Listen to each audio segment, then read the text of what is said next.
uh, you know what? Failing is imperative. And failing is essential because it provides us with a lot of insights that we wouldn't usually have. What am I talking about? Well, I'm talking about the reason why one should look forward to fail, but more importantly, why should one look forward to failing fast? And there are four important reasons that I would like to share with you. And perhaps you might have already tried some of these reasons and you would be able to resonate with me better if you've already tried them. But if you haven't, nothing's lost. So here are four reasons for which you might want to consider failing and failing fast. Number one is learning and adaptation. Now, how often does it happen that you try to apply an idea in your work context or perhaps even in your personal space and the idea doesn't work? But when the idea doesn't work, you really start to understand why it doesn't work. So basically, you understand the fact what works and what doesn't, which means depending on the result that you get, you can now pivot. You can make changes to your plan and you can come back more powerfully the next time around. So what it means is when you fail fast, you get to understand what works in a particular situation and what doesn't work in a particular situation. Unfortunately, when you prevent failure or when you try to fabricate success, which is really not there because you're afraid of failing, you generally miss out on early learning insights. So it might seem that you're making a lot of progress initially, but later, as you move deeper and deeper into the project, you might miss out on golden opportunities or the project might not conclude the way you intended. Hence, failing fast allows you the opportunity by gaining these insights, which you can then apply and ensure that you conclude anything and everything in a seamless fashion. Number two reason why you should look forward to failing fast is because of resource efficiency. Now, let me help you understand that with an example. Let's say, for example, any project that you're going to work on requires a certain amount of money. It will also require effort, human effort. So either it will be only from your end or you might have to hire a team to get that job done. And apart from that, you'll also require various other resources and not to forget time. Now, when you invest a lot of time, money, effort, energy, and other resources in any given project, imagine by the end of it, you understand, it's not working the way I thought it would, but now it's too late to turn back because we're almost done with the project and we ended up spending maybe twice or thrice the amount of resources what we needed to. But on the contrary, if you just do 10% of the project initially and you understand that there are certain parts of it which are not working fine and that you are bleeding through your nose in terms of money, time, and other resources, that allows you the time to do course correction. And that's another advantage of failing fast is that it gives you an opportunity to look at the fact that you are ending up spending a lot more than what you anticipated initially. Now, therefore, you have a choice. You have a choice to go ahead and say, this is how it's going to be, or perhaps you can arrest the wastage of resources by doing the necessary amendments that you need to do. So resource efficiency is one more essential reason why we must look forward to failing fast. And that is why experimentation is a very important criteria, is that when you experiment in a small basis, then it gives you the chance to, one, do course correction and also at the same time minimize the use of wastage that may happen in a long-term project. So resource efficiency is definitely another reason why you must look forward to failing fast. Number three reason, and I think this is an absolutely brilliant reason for you to look forward to failing fast, is that it encourages innovation. What I mean by that is a lot of times because people are afraid to fail fast or because they're afraid to fail in the first place, they don't come up with anything which has got original value. And original value can only happen when you are willing to make mistakes and you are willing to iterate and you are willing to change things on the go.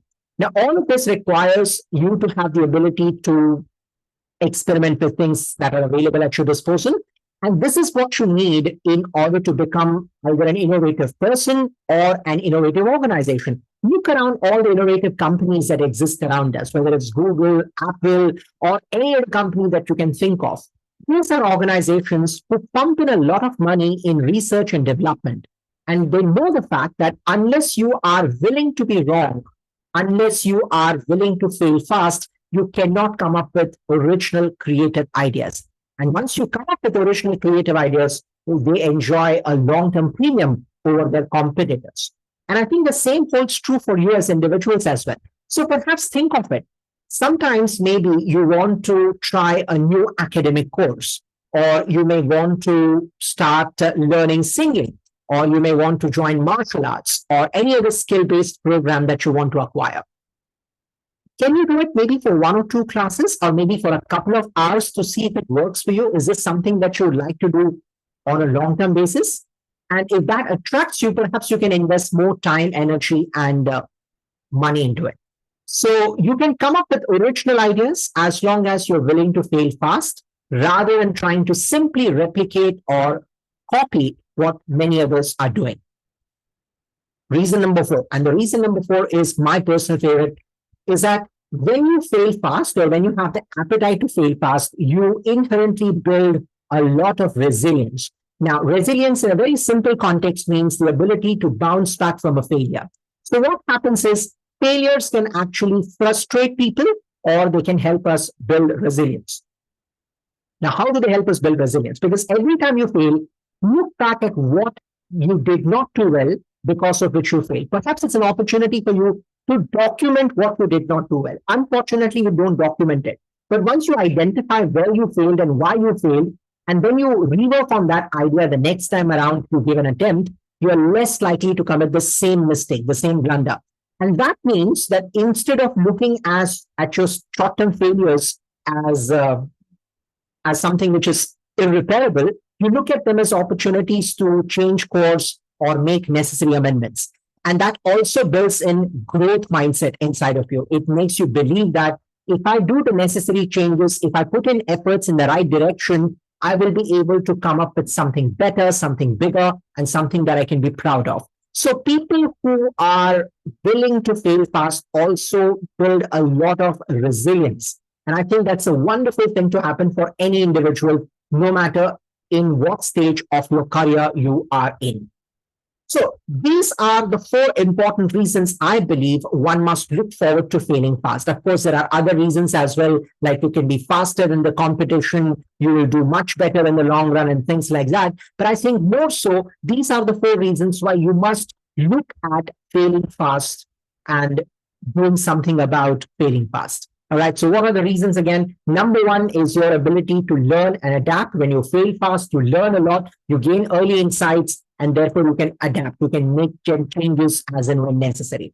Number two is resource efficiency. Instead of depleting all your time, energy, money, and resources, you can look at doing some part of the project upfront and see what works, what doesn't, and you can conserve and use your resources optimally. Number three is that it encourages innovation. The next time around you see a creative person or an innovative company, there must be a reason why they are so. It's because they're willing to fail fast. So if you want to be a creative person or an innovative organization, perhaps you got to embed failing fast in your cultural DNA. And last but not the least, when you fail fast and you look back at what you learned from it, you also help yourself build resilience. So instead of getting frustrated, you're getting more strengthened from within, and you're looking at an opportunity to become better and improvise at each step. So these are the few reasons I could come up with. I'm sure there are more reasons why you would want to fail fast. So fail is not really failure, but fail is an opportunity for us to relook at things and start from a fresh perspective so that we come up with something original, better, creative, and something that has got superior value. Thank you so much for listening.